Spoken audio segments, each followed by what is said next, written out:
Hello students, welcome to the lecture. आज के lecture में आप सभी का स्वागत है। तो आज हम अपने टेंस का पार्ट 6 डिस्कस करेंगे। लास्ट 5 पार्टों में हमने टेंस के काफ़ी क्वेश्चन सॉल्व किए और काफ़ी कॉन्सेप्ट्स को सीखे। सेम इसी पार्ट के अंदर हम कुछ और क्वेश्चन सॉल्व करेंगे, उसके साथ जो हमारे नए कॉन्सेप्ट हैं उनको भी डिस्कस करेंगे। तो अब इस पार्ट की हम शुरुआत करते हैं क्वेश्चन नंबर 1 से। Many accidents can be avoided if we be careful. अब देखिए इसके अंदर क्या बोला है कि बहुत सारे जो एक्सीडेंट्स हैं उनको अवॉइड करा जा सकता है, राइट। कैन बी अवॉइडेड किया जा सकता था अगर हम केयरफुल हों, right. If we be careful. तो अब जरा ध्यान से देखिए, क्या यहाँ पर इफ वी बी केयरफुल होगा या माइट बी केयरफुल होगा, वर्क केयरफुल होगा? तो राइट आंसर होगा इफ वी आर केयरफुल। तो ये कंडीशनल है। अब इसका मतलब है अगर हम सावधानी बरतें, राइट, तो बहुत सारे एक्सीडेंट्स को अवॉइड किया जा सकता है, right. Can be avoided if we are careful, right. So B is the right answer. Now question number 2, he will revise it when he. अब देखिए यहाँ पर एरर अपने आप हो रही है। He will revise it when he is comes back. C, is भी आ गया और कम्स आ गया, राइट। अब देखिए अगर आप सिंपल प्रेजेंट टेंस लिखते हैं, राइट, सिंपल प्रेजेंट टेंस में आप सिर्फ वर्ब का फर्स्ट फॉर्म लिखते हैं कम्स, लेकिन अगर आप कंटिन्यूअस टेंस लिखेंगे तो इज कमिंग लिखेंगे, राइट। अब जरा ध्यान से देखिए इस क्वेश्चन को, यहां पर इज भी दिया है और कम्स भी दिया है, तो ये कोई स्ट्रक्चर नहीं बनता, ये गलत है। सो व्हेन, अब क्या बोला गया है, ही विल रिवाइज इट, वो इसको रिवाइज करेगा कब? जब वह घर आएगा।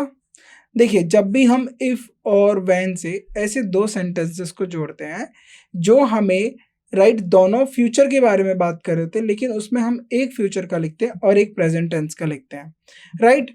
सो अब इसका मतलब होगा when he is come back, तो इसकी जगह हम क्या लिखेंगे यहाँ पर? व्हेन ही कम बैक, और on coming back when he came back. अब देखिए केम बैक तो होगा नहीं, सो राइट आंसर होगा B, on coming back. He will revise it on coming back, वो इसको कब रिवाइज करेगा? जब वो वापस आ जाएगा, right. B is the right answer.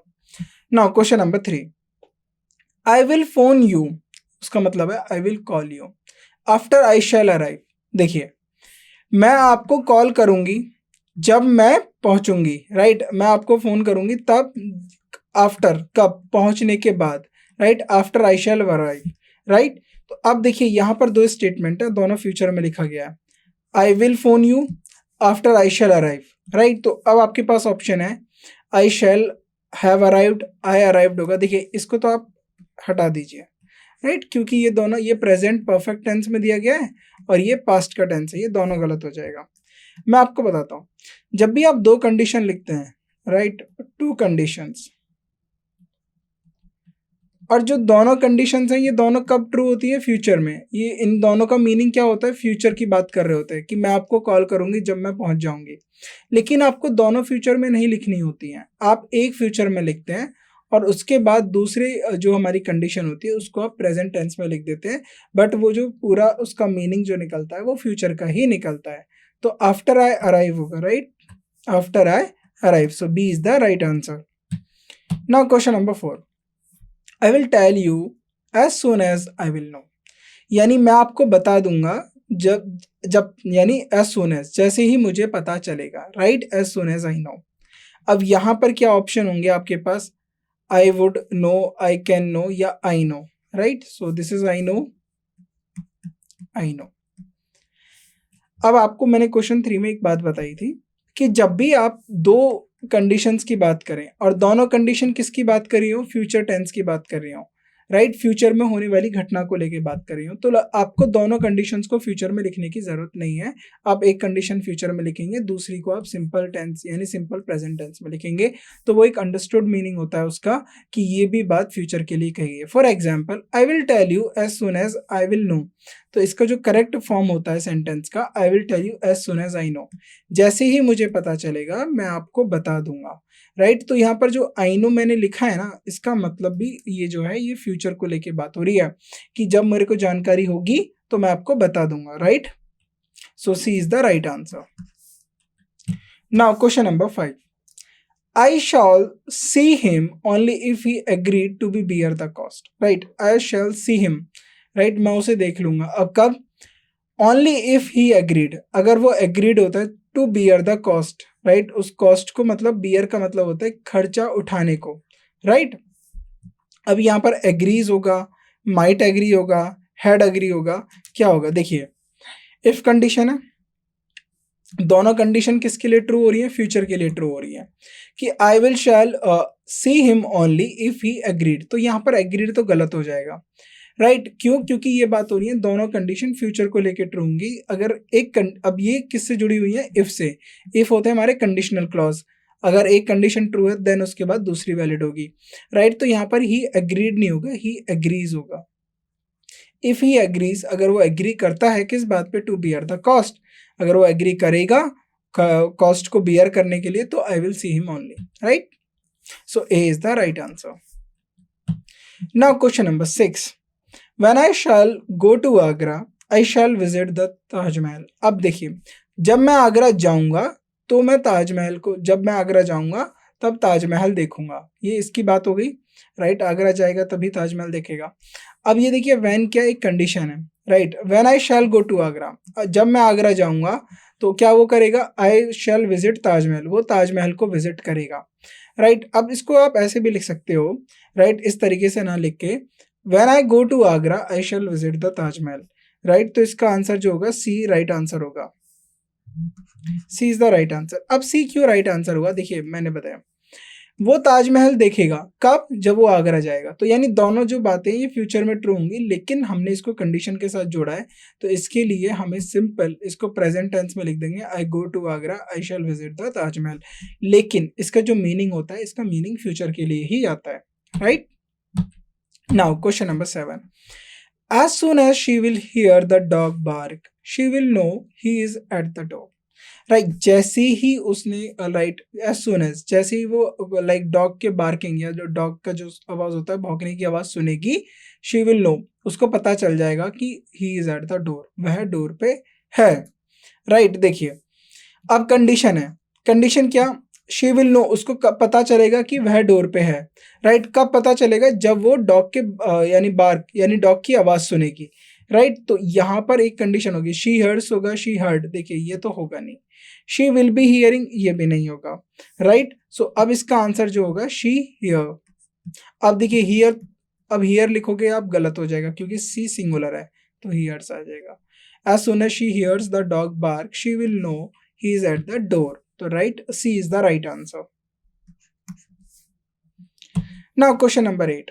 Bye the time I reach America it dash morning. वो बोल रहा है बाय द टाइम. राइट? जिस समय वह अमेरिका पहुंचेगा. Bye the time I reach America. अब वहां पर क्या होगी? सुबह होगी. राइट? तो it would be, it must be, it was. It was तो होगा नहीं. राइट? और इट इज मॉर्निंग भी नहीं होगा. तो वो बता रहा है कि जिस समय वो अमेरिका पहुंचेगा वहां पर क्या होगा? वहां पर सुबह होगी. तो it must be morning. Right? क्योंकि वहां सुबह होगी. Right? It must be morning. Would का मतलब होता है कि प्रोबेबिलिटी है, हमें पता नहीं है, हो सकती है, नहीं हो सकती है, बट लेकिन ये सब चीज़ें तो हमें नोन होती हैं. राइट? तो टाइम हमें पता रहता है कि आज हम इस समय चल रहे हैं तो कल किस समय पहुंचेंगे और उस समय क्या इवनिंग होगा, मॉर्निंग होगा, आफ्टरनून होगा, according to the time. So यहाँ पर मस्ट भी होगा. Now question number 9. There will be a rush for seats when the train dash. देखिए, वो क्या बोल रहा है कि there will be a rush. वहां पर रश था किसके लिए? सीट्स के लिए. व्हेन द ट्रेन, अगर ट्रेन आई है, when the train will arrive होगा, व्हेन द ट्रेन अराइव्ड होगा. तो अब ये तो हटा दीजिए क्योंकि फ्यूचर है तो पास्ट में हम बात नहीं करेंगे. When the train is arriving, तो अब इसको समझिए, जब ट्रेन आ रही है तब रश होगा. गलत हो जाएगा. इसका कहने का मतलब है कि जब ट्रेन आएगी तो वहां पर रश देखने को मिलेगा. अगर आप इस कंडीशन को देखें तो यहाँ पर वैन आ गया, कंडीशन जोड़ दी गई है वैन के साथ. तो when the train arrives. Right? So when the train arrives, not is arriving होगा, नॉट विल अराइव होगा. So D is the right answer. Now question number 10. If you litter, litter का मतलब होता है अगर आप कूड़ा करते हो. राइट? लिटर का मतलब होता है कि आप कोई रैपर कहीं फेंक दे रहे हो, कहीं कागज फेंक दे रहे हो, तो वही कूड़ा करना. इफ यू लिटर, अब कंडीशन है, अगर आप कूड़ा करते हो तो आपको फाइन देना पड़ेगा. You you dash to pay fine, you will to pay fine होगा, या you will have to, you will had to pay fine होगा, वुड हैड होगा। अब इसमें करेक्ट आंसर क्या होगा? देखिए वुड हैव तो नहीं होगा, राइट, वुड हैड भी नहीं होगा, विल हैड भी नहीं होगा, you will have to pay fine, right. सो यहाँ पर हो जाएगा you will have to pay fine, क्योंकि कंडीशन जुड़ी हुई है। और आपको फाइन कब देना होगा? जब आप ये काम करोगे, राइट। तो इसीलिए हमने इसको सिंपल टेंस में रखा है। नेक्स्ट वाले को हम फ्यूचर में लिखेंगे, यू विल हैव टू पे a fine. Now question number 11, as soon as we hear from the suppliers we will let you know, right, when the goods dash in stock। देखिए as soon as we hear from the supplier, जैसे ही हमें supplier से पता चलेगा, right, we will let you know, हम आपको बता देंगे, when the goods dash in stocks, तो goods will be in stocks, are in stocks, या has been in stock, right. So इसमें क्या आंसर होगा? अब जरा ध्यान से देखिए, यहाँ पर एक कंडीशन ट्रू हो गई, as soon as we hear, तो यहाँ पर ये सिंपल टेंस में आएगा, बिल्कुल ठीक है, क्योंकि ये कंडीशन होगी, जैसे ही हमें पता चलेगा या हम सप्लायर से बात होगी, we will let you know, ये बिल्कुल ठीक है, we will let you know when the goods will be in stocks, तो यहाँ पर हमें विल बी रखना पड़ेगा कि गुड्स जो है कब स्टॉक्स में होंगे। So A is the right answer. Now question number 12, I shall write to you, right, मैं आपको लिखेंगे, मतलब लिखूंगी, मतलब मैं आपको मैसेज करूंगी या खत लिखूंगी। When I shall reach, right, तो मैं आपको खत लिखूंगा या मैसेज लिखूंगा when I shall reach Bangalore, जब मैं आपको बैंगलोर पहुंच जाऊंगा। तो यहाँ पर आप बताइए, अब वैन के साथ कंडीशन हो गई, राइट, तो किस पार्ट में एरर है? तो जरा ध्यान से देखिए, सी पार्ट में एरर है। कैसे? मैंने आपको बताया दो कंडीशंस हैं, अगर दोनों का मीनिंग फ्यूचर के लिए जाता है तो एक कंडीशन हमारी किस में होगी? फ्यूचर टेंस में लिखेंगे हम, दूसरा हम सिंपल प्रेजेंट टेंस में लिखेंगे, लेकिन दोनों का मीनिंग फ्यूचर का होगा। तो कंडीशन जो होती है वो हमेशा आप कंजंक्शन वालों के साथ चेंज करिए, राइट, जो कंजंक्शन वालों के साथ होगा वो सिंपल टेंस में लिखी जाएगी। So when I reach Bangalore होगा, तो शैल को हटा देंगे, सी पार्ट में एरर है, इसको आप ठीक करेंगे।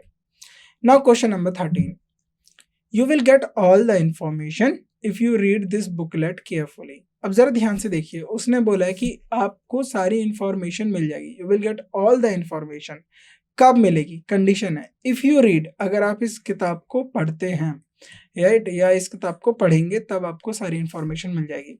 तो कंडीशन है, अब कंडीशन के लिए दोनों स्टेटमेंट तो ट्रू हो रही है फ्यूचर के लिए, राइट, तो जब आप किताब पढ़ोगे तो आपको इंफॉर्मेशन मिलेगी।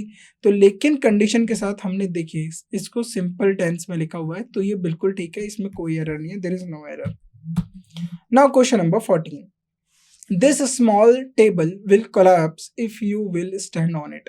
कहने का मतलब ये है कि जो स्मॉल टेबल है ये कोलैप्स का मतलब गिर जाएगी या टूट जाएगी, खंडित हो जाएगी अगर आप इस पे चढ़ोगे तो, if you will stand on it, अगर आप इसके ऊपर चढ़ोगे तो। जरा ध्यान से देखिए इस क्वेश्चन को, this small table will collapse, right, तो ये बिल्कुल ठीक है कि ये कंडीशन ट्रू है। अब ये कंडीशन किसके ऊपर बेस्ड है? इफ यू विल स्टैंड, तो मैंने बोला कि इफ के साथ अगर दोनों सेंटेंस हमारे, दोनों क्लॉजेस हमारे फ्यूचर के लिए आ रही हैं, तो एक क्लॉज को हम सिंपल टेंस में लिखेंगे, तो यहाँ से विल हटा देंगे, सी पार्ट में एरर है, इसको आप ठीक करेंगे।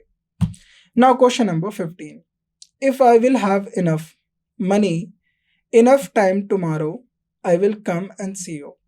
वो ये कह रहा है कि अगर उसके पास इनफ समय होगा तो वो कल, अब देखिए enough time tomorrow I will come and see you, मैं अब आऊँगा और आपको देखूंगा, राइट।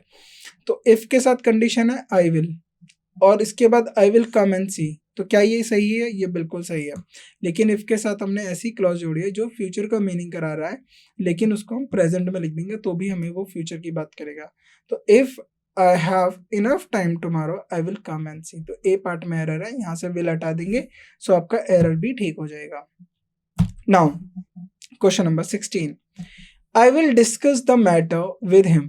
अब ये क्या बोल रहा है कि मैं उसके साथ मैटर डिस्कस करूंगा, when I will see him in the next few days, right. तो अब ये कंडीशन किस पे ट्रू होगी? ये बोल रहा है कि मैं आप उसके साथ मैटर को डिस्कस करूंगा, राइट, जब when I will see him, जब मैं उसे देखूंगा इन द नेक्स्ट फ्यू डेज, अगर वो कुछ दिनों में मेरे को मिलता है तो मैं उसके साथ मैटर डिस्कस करता हूँ। अगेन व्हेन कंडीशन, तो व्हेन के साथ विल नहीं आएगा, when I see him in the next few days, right. So B part में एरर है, इसको आप ठीक करेंगे। Now question number 17, When I shall see him, I will tell him that what he has done is wrong. तो देखिए इसमें condition देखिए, when I shall see him का मतलब है जब मैं उसे देखूंगा, सो मैं उसे बताऊंगा, I will tell him, क्या बताएगा, that जो भी उसने किया, what he has done, जो भी उसने किया वह गलत है, is wrong, right? तो अगेन हमने when के साथ एक कंडीशन लगाई हुई है और ये दोनों हमारी फ्यूचर के लिए बात करें तो when I see him होगा, not shall see him होगा, तो यहाँ से shall को हटा देंगे, राइट? तो ए पार्ट में एरर है, इसको आप ठीक करेंगे। Now question number 18, after you will return from Chennai I will come and see you. जब आप चेन्नई से आओगे तो मैं आऊंगा और देखूंगा या आपसे मिलूंगा। सी यू का मतलब होता है आपसे मिलूंगा। अब ये कब आएगा, आपको ये आई विल कम ये कब आएगा और आपसे कब मिलेगा, जब आप चेन्नई से आओगे। तो आफ्टर कंडीशन हो रही है, अब ये आफ्टर कंडीशन क्या बोल रही है, when you will return, right? After you will return, तो यहाँ पर विल नहीं आएगा। After you return from Chennai, right, I will come and see you. So A part में एरर है, इसे हम ठीक करेंगे।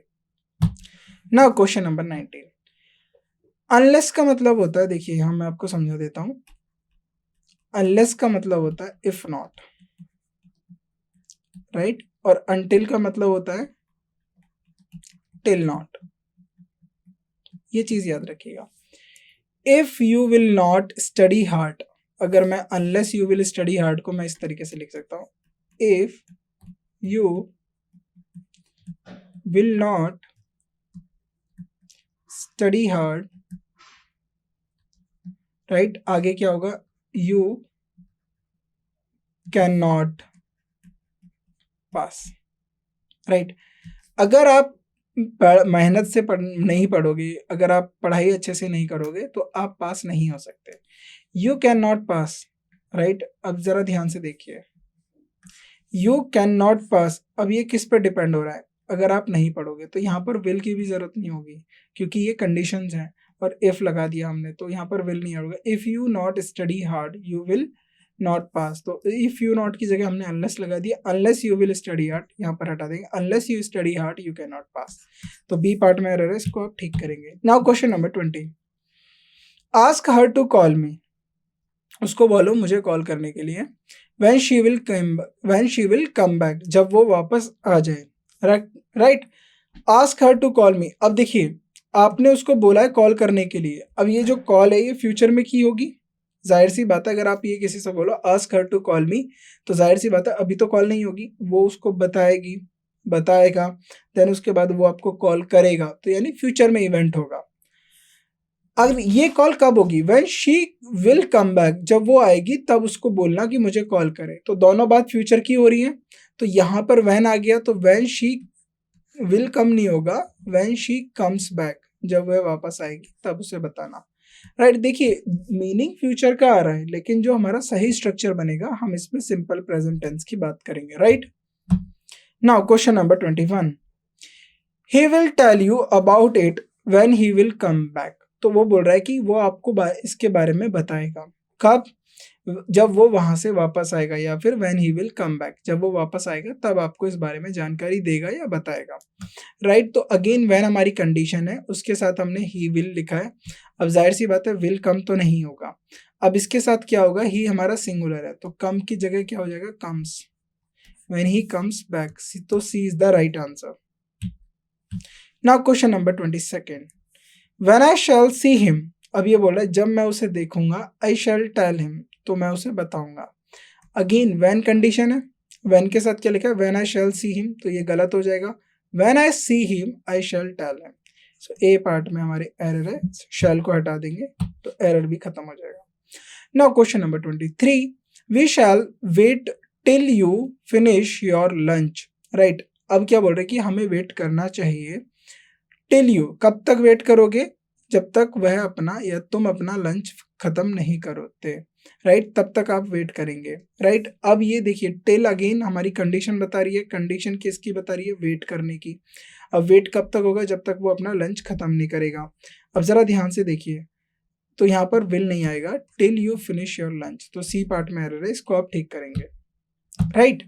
Now question number 24, I will go out when you will come home, वो ये बोल रहा है कि वो बाहर जाएगा, आई विल गो आउट, कब, जब आप घर आओगे। राइट। तो आई विल गो आउट ये किसके ऊपर डिपेंड करता है, व्हेन के ऊपर, when you will come home, तो यहाँ पर व्हेन यू कम होम होगा, राइट। विल हटा देंगे यहाँ से, सी पार्ट में कम होम हो जाएगा, right.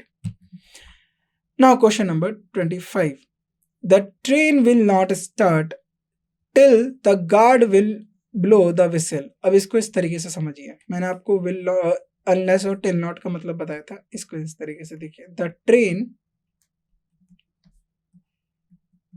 Will not start, train कब तक शुरू नहीं होगी, till the guard will not blow the vessel, blow the whistle, whistle का मतलब होता है सीटी या फिर जो भी है उसको बजाना। देखो अब अनटिल को मैंने किस तरीके से लिखा है, the train will not start till the guard will not blow the vessel, जब तक गार्ड वेसल नहीं बजाएगा ट्रेन स्टार्ट नहीं होगी। तो अनटिल का मतलब यही होता है टिल नॉट, और नॉट हम कब लगाते हैं, हम अपनी ऑक्सिलरी वर्ब के बाद लगाते हैं और मेन वर्ब से पहले। विल ब्लो क्या है, विल हमारा यहाँ पर क्या है मोडाल, और ब्लो क्या है हमारा वर्ब, राइट। तो उससे पहले हमने नॉट लगा दिया, राइट। अगेन अब ट्रेन कब तक शुरू नहीं होगी, ये कंडीशन अनटिल बता रही है, जब तक गार्ड विसल नहीं बजाएगा। तो यहाँ पर विल ब्लो नहीं आएगा। अब गार्ड क्या है हमारा सिंगुलर है, तो यहाँ पर आएगा ब्लोज, राइट। ब्लोज का मतलब होता है सीटी बजाना, या जैसे ब्लोज का मतलब होता है फूक, जब आप देखते हैं कि सीटी बजाते हैं तो आप उसमें जो एयर है वो फूकते हैं, तो उसको हम ब्लोज बोलते हैं, right. C is the right answer. Now question number 26. If you will buy one box at the regular price, you would receive another one at no extra cost, और उसके बाद all correct। जरा ध्यान से देखिए, if you will buy, अगर आप एक नया लंच बॉक्स खरीदोगे एक रेगुलर प्राइस पे, तो आपको you would receive another one, आपको एक और मिलेगा बिना किसी एक्स्ट्रा कॉस्ट के।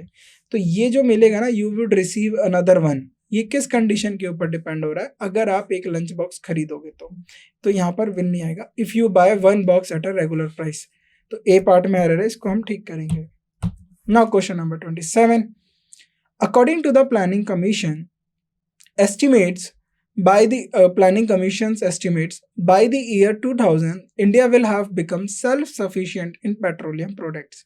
तो प्लानिंग कमीशन के एस्टिमेट्स के अकॉर्डिंग क्या बोला गया है कि बाय द ईयर 2000, तो 2000 तक इंडिया क्या हो जाएगा, सेल्फ सफिशिएंट हो जाएगा, किस चीज में, पेट्रोलियम प्रोडक्ट में, राइट। तो यहाँ पर वुड हैव बिकम होगा, शैल हैव बिकम होगा, राइट, शुड हैव बिकम होगा, नो इम्प्रूवमेंट होगा।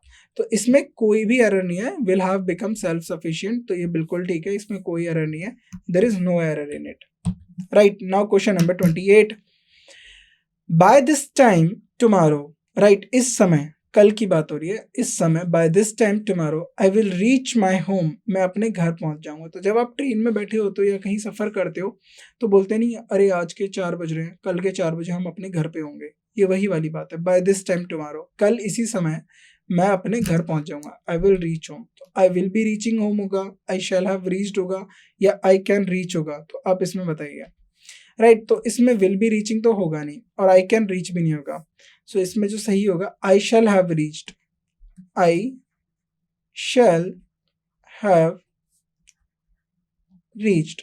ये मैंने परफेक्ट टेंस में क्यों लिख दिया, क्योंकि ये आगे चल के ये घटना होगी, राइट। सो ये आगे की घटना की बात कर रहे हैं हम, राइट, तो इसीलिए उसको हमने परफेक्ट टेंस में लिखा है, I shall have reach the home. Now question number 29, by the time they reach the train station, right, the reach the railway station the train will have left. अब ये आपने सेम क्वेश्चन, राइट, पास्ट में भी पढ़ा है कि जैसे ही हम प्लेटफॉर्म पे पहुंचे थे ट्रेन जा चुकी थी, right, train had left the station, right, when I reached the station the train had left already, right. तो इसका मतलब क्या कि जैसे ही जब मैं पहुंचा, स्टेशन पहुंचा था, ट्रेन जा चुकी थी, तो ये वही है। अब इसका मतलब क्या, बाय द टाइम, अब जिस समय आप रेलवे स्टेशन पहुंचोगे ट्रेन जा चुकी होगी, राइट। तो अब ये फ्यूचर की बात हो रही है, वो मतलब ऑलरेडी लेट है। तो यहाँ पर क्या आएगा, bye the time reach the station the train will have left होगा, या वुड हैव लेफ्ट होगा, या विल लीव होगा। अब इसमें से कौन सा सही आंसर होगा, तो ये बिल्कुल ठीक है, इसमें कोई कंडीशन नहीं है, क्योंकि एक कंडीशन फ्यूचर में bye the time you reach, तो ये वाली कंडीशन, और उससे पहले कौन सी कंडीशन ट्रू हो चुकी है, ट्रेन के जाने की कंडीशन ट्रू हो चुकी है, इसलिए हमने इसको परफेक्ट टेंस में लिखा हुआ है। सो इसमें कोई एरर नहीं है। Now question number 30, since July 2008 our customers will able to use the ATM network of BBY Bank and the bank that was acquired by us during year। बोल रहे सिंस जुलाई 2008 से जो हमारे कस्टमर्स हैं वो क्या यूज करने लगेंगे, will be able to use किसका एटीएम नेटवर्क, बीबीवाई बैंक के एटीएम नेटवर्क को यूज करने लगेंगे। जो bank, the bank that was acquired by us, जो बैंक हमने एक्वायर किया है, right. So will be able to use होगा या have been able to use होगा, वर यूजिंग होगा या will have been able to use होगा। तो द कस्टमर सिंस जुलाई 2008। अब यहाँ पर जो देखिए ना, जो सिंस का जो रेफरेंस होता है ना, ये हमारे पास्ट के इवेंट के लिए होता है, राइट। तो हम ज़्यादातर जो सिंस होता है ये हम अपने पास्ट के इवेंट की बात करते हैं, लेकिन यहाँ पर जो राइट आंसर होगा वो होगा have been able to use, right. Will have been नहीं होगा, यहाँ पर होगा have been able to use, right. So A is the right answer. C questions बहुत इजी हैं, कुछ भी नहीं था, कंडीशनल क्वेश्चंस थे। मैंने आज आपको कंडीशनल क्वेश्चंस की प्रैक्टिस कराई कि किस तरीके से दो सेंटेंसेस हमारे फ्यूचर का मीनिंग बताते हैं, लेकिन उसमें एक फ्यूचर का लिखते हैं और एक हम सिंपल प्रेजेंट टेंस में लिखते हैं। इन कंडीशन सेंटेंसेस को अच्छे से पढ़ना, एग्जाम में काफ़ी बार आते हैं, आपको ट्रिक करने के लिए आएंगे कि आपको कॉन्सेप्ट्स या बेसिक्स पता है या नहीं, क्योंकि आपको लगेगा दोनों फ्यूचर की बात हो रही है, पढ़ के तो यही समझ में आ रहा है। और होता क्या है, लोग इंग्लिश को किस तरीके से एग्जाम में परफॉर्म करते हैं कि उन्हें जो देखने में या जो क्वेश्चन को बनाने में अच्छा लगता है ना, उन्हें लगता है यही राइट आंसर है। नहीं, बिल्कुल आपको स्ट्रक्चर पे जाना है, अच्छे से स्ट्रक्चर को सीखना है, देन उसके बाद आप क्वेश्चंस करना है।